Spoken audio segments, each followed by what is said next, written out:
Welcome दोस्तों, आप सभी का स्वागत है मेरे यूट्यूब चैनल पर। और आज टुडे ट्रेडिंग जो टॉपिक लेके आ चुका हूँ, जो इकोनॉमिक पार्ट डी में कितने टॉपिकों पर हम चर्चा करेंगे, चलिए देख लेते हैं। तो टॉपिकों के नेम देख लेते हैं। सबसे पहले तो टॉपिक का नेम है अर्थव्यवस्था का परिचय। सबसे पहला टॉपिक है, उस पर चर्चा करेंगे। फिर बेरोजगारी की परिभाषा, फिर उस पर चर्चा करेंगे।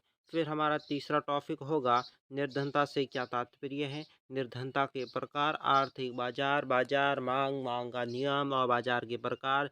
इन पर चर्चा करने के बाद मानव विकास सूचकांक जो HDI है, ह्यूमन डेवलपमेंट इंडेक्स इंडेक्स क्या है, ये दोस्तों HDI, इस पर हम चर्चा करेंगे। तो ये जो इकोनॉमी का इकोनॉमी जो अर्थशास्त्र है, अर्थव्यवस्था है, उसमें हमारे यूपीएससी टॉपिक इन हिंदी यानी यूपीएससी लेवल का हमने जो वीडियो बनाया है, जो आने वाले सभी एग्जाम के लिए महत्वपूर्ण है। तो पहला टॉपिक सबसे पहले देख लेते हैं, अर्थव्यवस्था का परिचय। अर्थव्यवस्था का परिचय किस प्रकार का है? अर्थव्यवस्था का परिचय इस प्रकार है दोस्तों, इकोनॉमी अर्थव्यवस्था का परिचय। तो देख लेते हैं इकोनॉमी में हमारा ये अर्थव्यवस्था का क्या है परिचय। अर्थशास्त्र यानी कि इकोनॉमिक दो शब्द से मिलकर बना है, अर्थ और शास्त्र। अर्थ का मतलब है धन से संबंधित, शास्त्र का मतलब है अध्ययन से, यानी कि धन से संबंधित जो भी अध्ययन होता है वो दोस्तों अर्थशास्त्र कहलाता है। ठीक है, अगला टॉपिक देखते हैं इसके बाद। अतः धन से संबंधित अध्ययन को अर्थशास्त्र कहा जाता है। अर्थशास्त्र का पिता दोस्तों एडम स्मिथ को कहा जाता है। एडम स्मिथ है जो अर्थशास्त्र के कौन है, पिता है दोस्तों। फिर देखते हैं आगे, आगे देखते रहते हैं आगे, फटाफट आगे देखो। इसकी प्रसिद्ध पुस्तक का नाम है द वेट ऑफ नेशंस था, वेट्स ऑफ नेशंस। अर्थशास्त्र एक ऐसा विषय है जिसमें हम आर्थिक सिद्धांतों को पढ़ते हैं, आर्थिक वस्तुओं एवं सेवाओं से जुड़ी आर्थिक गतिविधियों का अध्ययन करते हैं, साथ ही दुर्लभ संसाधन, मूल्यवान वस्तुओं उत्पादन और उनके वितरण पर अध्ययन करते हैं, ताकि सामाजिक आर्थिक लक्ष्यों की प्राप्ति की जा सके। अर्थव्यवस्था क्या है? अर्थव्यवस्था अर्थव्यवस्था अर्थशास्त्र का व्यवहारिक रूप है। अर्थशास्त्र के अध्ययन को जब व्यवहारिक रूप से पढ़ने में उपयोग या व्यवहारिक रूप से उपयोग में लाया जाता है, तब अर्थव्यवस्था कहलाती है। अर्थव्यवस्था एक क्षेत्र है जहां आर्थिक वस्तुओं सेवाओं के माध्यम से आर्थिक गतिविधियों का निष्पादन किया जा सकता है। यह है अर्थव्यवस्था। अब अर्थव्यवस्था के बाद हमारा टॉपिक है आगे, जब हम देश की अ, उसकी समस्त आर्थिक क्रियाओं के संदर्भ में परिभाषित करेंगे तो उसे अर्थव्यवस्था कहते हैं। अब अर्थव्यवस्था के प्रकार, अर्थव्यवस्था के कितने प्रकार है? पहला पूंजीवादी अर्थव्यवस्था। क्या है पूंजीवादी अर्थव्यवस्था? पूंजीवादी अर्थव्यवस्था में वस्तुओं एवं सेवाओं के उत्पादन में संसाधनों पर बाजार का नियंत्रण होता है। मूल्यों का निर्धारण बाजार के आधार पर मांग पूर्ति पर निर्भरता करता है। इसे बाजार मूल्य प्रणाली भी कहते हैं। इसे क्या कहते हैं? बाजार मूल्य प्रणाली। पूंजीवादी अर्थव्यवस्था में निजी क्षेत्र में प्रभुत्व होता है। इसमें हस्तक्षेप सीमित प्रतिस्पर्धा की नीति को अमल में लाया जाता है। पूंजीवादी अर्थव्यवस्था को विशेषज्ञ दिखाता है। सरकार नियामक रूप से केवल नियम बनाती है। सरकार क्या करती है? नियम बनाना काम सरकार का होता है। इस अर्थव्यवस्था को सुचारू रूप से नेतृत्व तो होता ही है, परंतु पूंजीवादी अर्थव्यवस्था में केंद्र में सदैव उत्पादन होता रहता है, जिससे मंदी एवं आर्थिक विषमता जैसी समस्याओं का सामना करना पड़ सकता है। अधिकतर विकसित देशों से इसे अपनाते हैं, विकसित देश होते हैं वे दोस्तों इसे अपनाते रहते हैं। बात करते हैं सामाजिक अर्थव्यवस्था की। सामाजिक अर्थव्यवस्था क्या है? सामाजिक अर्थव्यवस्था दोस्तों समाज अर्थव्यवस्था में आर्थिक संसाधनों पर सरकार का पूर्ण नियंत्रण होता है। यहाँ पर मूल्य का निर्धारण में सरकार का हस्तक्षेप होता है तथा सरकार की मांग पूर्ति में नियंत्रण करती है। इस तरह की प्रणाली में प्रशासनिक मूल्य प्रणाली भी कहा जाता है। इसको क्या कहा जाता है? प्रशासनिक मूल्य प्रणाली कहा जाता है। समाजवादी अर्थव्यवस्था के मुख्य रूप से सार्वजनिक क्षेत्र का प्रभुत्व होता है। इसमें नगण्य प्रतिस्पर्धा की नीति को अपनाया जाता है। समाजवाद में एकाधिकार दृश्य होते हैं। सरकार ही तीन भूमिका नियामक, उत्पादककर्ता एवं आपूर्तिकर्ता के रूप में भी सरकार अपना काम करती है।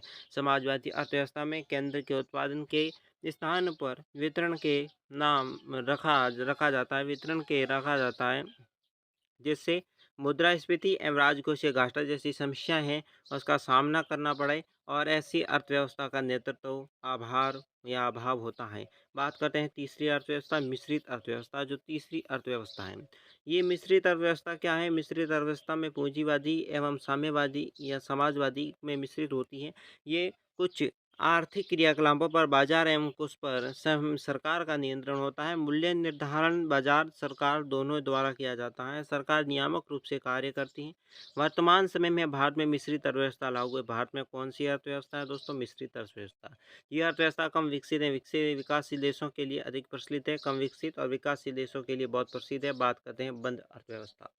बंद अर्थव्यवस्था दोस्तों क्या है? बंद अर्थव्यवस्था जिसमें आयात एवं निर्यात भी होता है, अब बंद अर्थव्यवस्था कहलाती है। आयात और निर्यात दोनों दोस्तों क्या नहीं होता है, वो कौन सी अर्थव्यवस्था कहलाती है? बंद अर्थव्यवस्था। कोई देश अपने में ही इतना सक्षम हो जाता है कि न किसी का निर्यात करना पड़े, न वो आयात कर सकता है, वो दोस्तों बंद अर्थव्यवस्था करती है। इस तरह की बंद अर्थव्यवस्था को वास्तविक रूप से लागू कर पाना किसी भी देश के लिए व्यवहारिक नहीं है, परंतु फिर भी कुछ ऐसे देश हैं जिसमें आयात निर्यात नगण्य के बराबर होता है। ये लगभग बंद अर्थव्यवस्था पाई जाती है, जैसे नॉर्वे है, ब्राज़ील है, ये सब बंद अर्थव्यवस्था कहलाती है। खुली अर्थव्यवस्था दोस्तों किसे कहा जाती है? खुली अर्थव्यवस्था को समूचित रूप से आयात और निर्यात होता है। 1990 के बाद समाजवाद में अर्थव्यवस्था का पतन हुआ और खुली अर्थव्यवस्था के एकमात्र विकल्प बचा। अर्थशास्त्रियों का मानना है कि खुली अर्थव्यवस्था का बेहतर विकल्प, जिसमें एक और उपभोक्ता बेहतर विकल्प मिल सकता है, एक और उपभोक्ताओं का बेहतर विकल्प मिल सकता है, और दूसरी ओर पिछड़े देशों में तकनीकी ज्ञान प्राप्त होता है। लेकिन खुली अर्थव्यवस्था भी खतरों से मुक्ति नहीं, क्योंकि इतना कमजोर देशों में बाजार पर विकसित देशों पर कब्जा हो जाने का भय भी बना रहता है, जिसमें धन का नगण्यता या निर्गमन होता होने लगता है या निर्गमन होता होने लगता है। आर्थिक वस्तुएं सेवाएं क्या है? आर्थिक वस्तु और सेवा जब सामान्य वस्तु सेवा के उत्पादन की प्रक्रिया से जुड़ा जाए, साथ ही बाजार मूल्य भी जुड़ जाए, तो वो आर्थिक वस्तु बन जाती है। इस वस्तुओं और सेवाओं की उपयोगिता जितनी ज़्यादा होगी, उतना मूल्य बाजार उतना ही दोस्तों अधिक होता है। बात करते हैं अर्थव्यवस्था के क्षेत्र में। पहला क्षेत्र प्राथमिक क्षेत्र। अप्राथमिक क्षेत्र वह क्षेत्र होता है जहाँ प्राकृतिक संसाधनों के कच्चे माल के तौर पर प्राप्त किया जाता हो। कच्चा माल है वो दोस्तों प्राप्त किया जाता है, वो कौन सी है? प्राकृतिक संसाधन है। प्राथमिक क्षेत्र में नैसर्गिक उत्पादन होता है तथा इन वस्तुओं और प्राथमिक वस्तु कहा जाता है। इनको प्राथमिक वस्तु के रूप में कहा जाता है। उदाहरण के तौर पर उत्पादन, वानिकी, मत्स्य और उद्योग। द्वितीय क्षेत्र कौन कौन से हैं? जहाँ प्राथमिकता क्षेत्र के उत्पादन में कच्चे माल का उपयोग द्वितीय वस्तु या पक्का माल के रूप में तैयार किया जाता है, जो द्वितीय क्षेत्र कहलाता है। उदाहरण के तौर पर उद्योग एवं रेडीमेड कपड़ा निर्माण एवं जो बिजली उत्पादन होता है, वह द्वितीय क्षेत्र के लगभग नज़दीक आता है। तृतीय क्षेत्र जिस सेवा क्षेत्र कहलाता है, जहाँ वस्तुएं नहीं बल्कि सेवाओं का उत्पादन किया जाता हो। बंद कमरे में किसी गतिविधियों के नाम से भी जाना जाता हो, जैसे संचार सेवा, परिवहन, विवाह, बैंकिंग, शिक्षा आदि। ये है दोस्तों तृतीय क्षेत्र कहलाता है। कौन सा क्षेत्र कहलाता है? तृतीय क्षेत्र है वो कहलाता है। तो वो हो चुका है टॉपिक पूरा। बात करते हैं बेरोजगारी की परिभाषा एवं इसके प्रकार पर। क्या है बेरोजगारी की परिभाषा? बेरोजगारी किसे कहते हैं? बेरोजगारी उस समय या विद्यमान कही जाती है जब प्रचलित मजदूरी की दर पर काम करने के लिए इच्छुक रोजगार नहीं पाते हैं। इसे हम इस तरह समझा जा सकता है कि शारीरिक और मानसिक रूप से सक्षम व्यक्ति जो काम करने का इच्छुक है लेकिन उसे काम नहीं मिल पाता है, वो दोस्तों कहलाता है बेरोजगार। बेरोजगारी को समझने के लिए श्रम बल और कार्यबल के बीच में अंतर समझना अति आवश्यक हो जाता है। श्रम बल क्या होता है? देश में 15 वर्ष की आयु से लेकर 60 वर्ष की आयु तक के लोगों को श्रम बल के अंतर्गत माना जाता है। अब कार्यबल किसे कहा जाता है? कार्यबल दोस्तों कहा जाता है श्रम बल में से वे लोग जिनको कार्य रोजगार मिल जाता है। राष्ट्र के कार्य बल कहलाते हैं जिन्हें अपना कार्य मिल जाता है। अतः बेरोजगारी को निम्न रूप से समझा जा सकता है। बेरोजगारी जिसमें श्रम बल माइनस कार्य बल करने पर ही बेरोजगारी आपको मिलेगी। जब किसी देश में पूर्ण श्रम बल को रोजगार प्राप्त हो जाए और पूर्ण श्रम दल कार्य दल में बदल जाए तो देश में पूर्ण रोजगार प्राप्त होगा। पूर्ण रोजगार को ज्ञात करने के लिए श्रम बल के बराबर कार्य बल होना चाहिए। बेरोजगारी के प्रकार क्या है? बेरोजगारी के प्रकार चलिए देख लेते हैं। बेरोजगारी के प्रकार बेरोजगारी के कारण एवं उनके स्वरूप के आधार पर बेरोजगारी को 10 रूपों में वर्गीकृत किया गया है, जिसमें निम्नलिखित हैं। बेरोजगारी को कितने भागों में व्यक्त किया गया है? 10 भागों में, ठीक है। चलिए मैं बता देता हूँ कौन कौन से 10 भाग हैं। 10 भागों में सबसे पहला है सामान्य बेरोजगारी। किसे कहते हैं सामान्य बेरोजगारी? ये वो स्थिति होती है जिसमें व्यक्ति प्रचलित मजदूरी दर पर कार्य करने के लिए तैयार होता है, परंतु उसे रोजगार नहीं मिलता है। जिसे क्या नहीं मिलता? रोजगार नहीं मिलता है, वो होती है सामान्य बेरोजगारी। स्वैच्छिक बेरोजगारी किसे कहते हैं? जब किसी व्यक्ति के वर्तमान मजदूरी दर पर काम मिल रहा है, लेकिन वो अपनी इच्छा से काम नहीं करना चाहता, तो उसे स्वैच्छिक बेरोजगारी कहा जाता है। उदाहरण के तौर पर यदि कोई व्यक्ति अपने मनपसंद रोजगार के लिए किसी अन्य रोजगार को छोड़ना चाहता है। अब बात करते हैं असक्षम बेरोजगारी किसे कहते हैं? जब किसी व्यक्ति शारीरिक और मानसिक रूप से काम करने में सक्षम नहीं है, तब इस प्रकार की बेरोजगारी को असक्षम बेरोजगारी के नाम से जाना जाता है। संरचनात्मक बेरोजगारी, जब किसी भी राष्ट्र में भौतिक एवं वित्तीय मानवीय संरचना कमजोर होने के कारण रोजगारों का अभाव होता है, तब उस बेरोजगारी को संरचनात्मक बेरोजगारी के नाम से जाना जाता है। किस बेरोजगारी? संरचनात्मक बेरोजगारी के नाम से जाना जाता है। भौतिक संरचना के आधार पर परिवहन, बिजली उत्पादन आदि। वित्तीय में राष्ट्र के निवेश के अभाव होना। मानवीय में कुशलता, मानव और संसाधन का अभाव, कौशल, ज्ञान एवं तकनीकी का अभाव होना।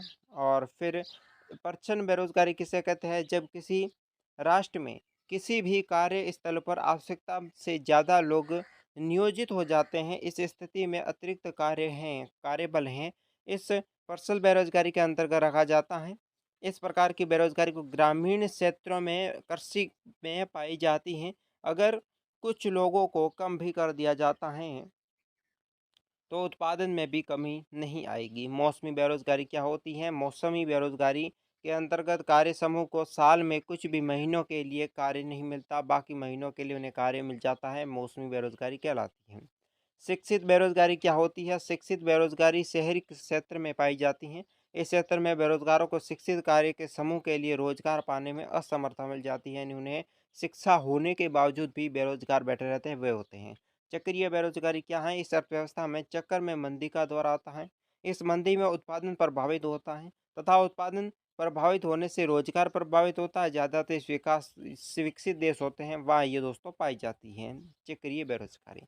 अल्प रोजगार क्या होता है? जब किसी व्यक्ति को रोजगार या रोज उसकी योग्यता के आधार पर काम न मिले, या फिर योग्यता को कम का काम करना पड़े। उदाहरण के तौर पर समूह स्नातक व्यक्ति जब किसी घ पद के कार्य करता है, तो उसे अहर्ता यानी 10वीं कक्षा की मान्यता के बराबर माना जाता है।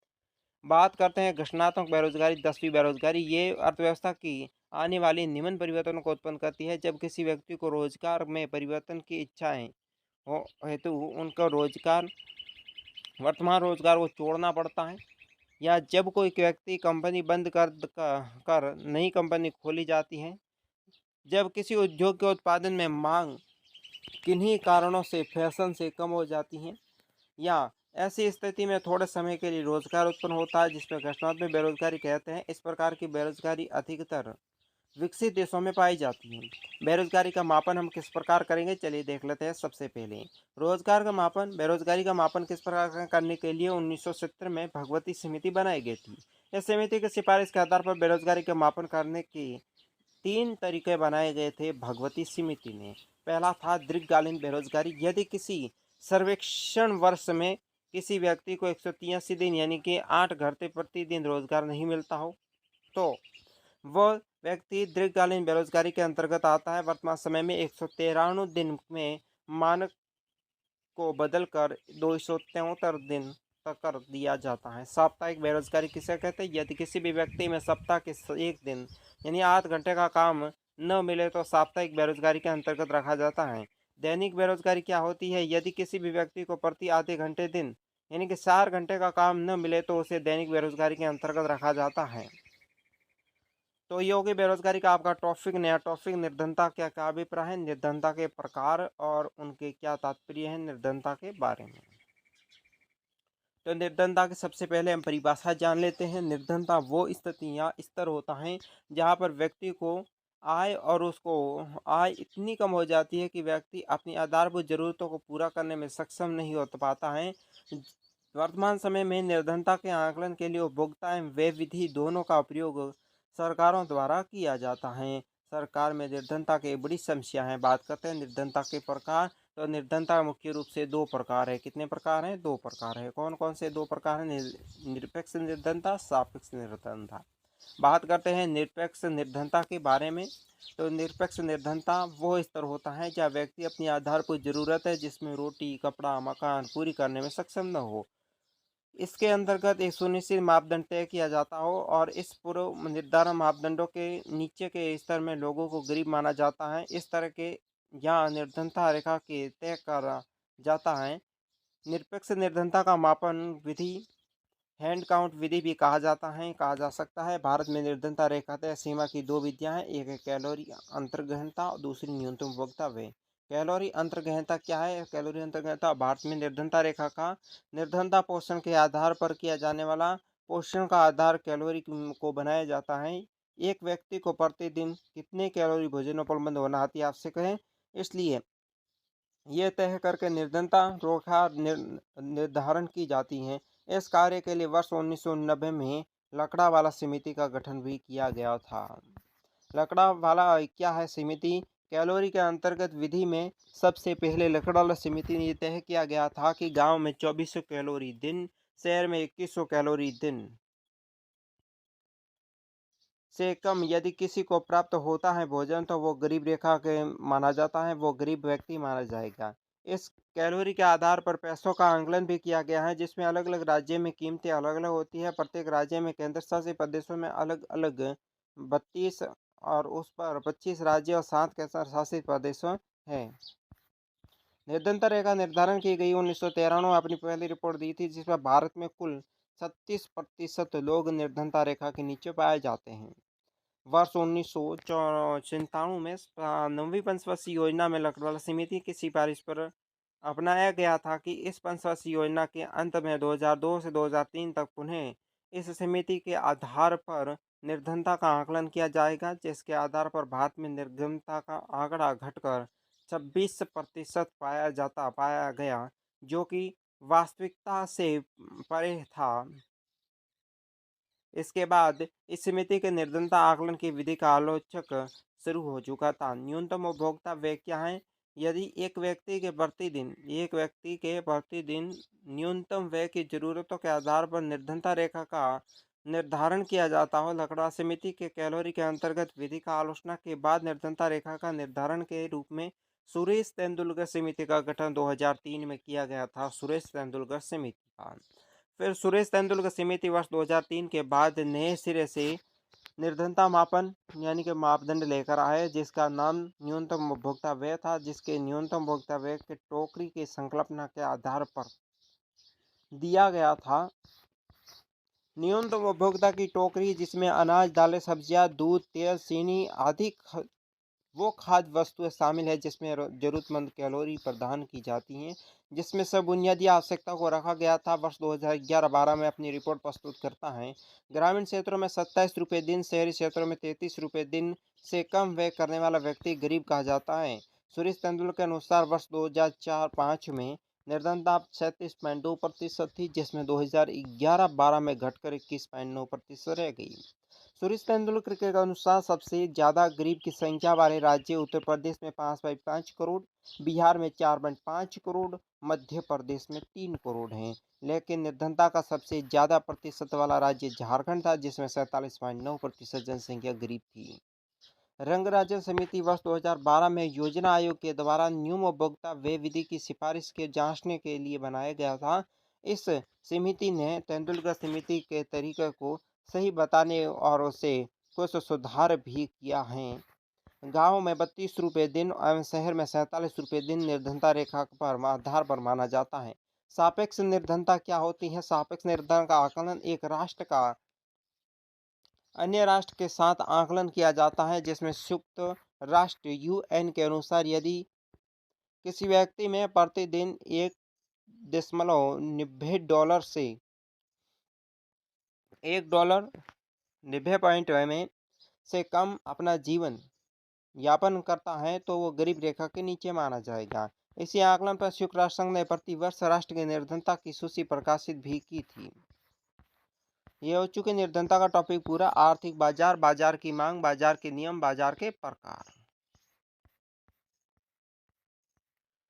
आर्थिक बाजार क्या होता है? बाजार से तात्पर्य है अर्थव्यवस्था का वो विशेष क्षेत्र जहां मुख्य रूप से मांग एवं पूर्ति के कारक काम करते हैं, जिसमें क्रय विक्रय की गतिविधियां निष्पादन की जाती हैं। आर्थिक बाजार को समझने के लिए मांग एवं पूर्ति को जानना अति आवश्यक है। मांग क्या है? मांग विक्रेताओं या खरीदने वालों द्वारा बनाई जाती है। मांग के नियम क्या है? मांग के नियम युवक ये कहलाता है कि यदि बाजार के अन्य वस्तुओं के पहलुओं को स्थिर रखा जाए तो कीमतों के गिरने पर मांग बढ़ने लगती है। मांग वक्र क्या है? मांग वक्र विक्रेताओं